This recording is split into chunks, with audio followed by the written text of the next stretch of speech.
Tataas nga ba ang engagement or interaction sa dashboard mo kapag nakikipag-engage ka sa ibang creators? May napanood ka bang video na ganito ang sabi? Kapag may nakita kang reel, makipag-engage ka. Bigyan mo ng complete package. Tapusin mo yung video, mag-comment ka, mag-react ka, at i-follow mo na din. Kapag ginawa mo daw ito, tataas ang engagement sa dashboard mo.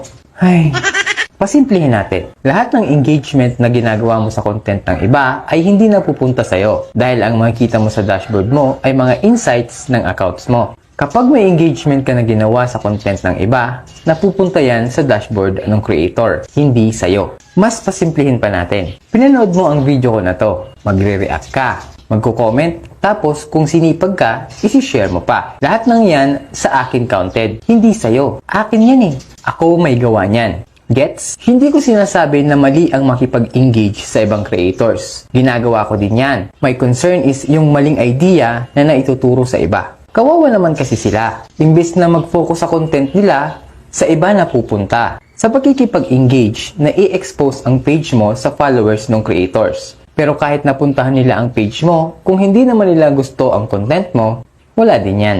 Okay? Natulungan ba kita? Follow for more.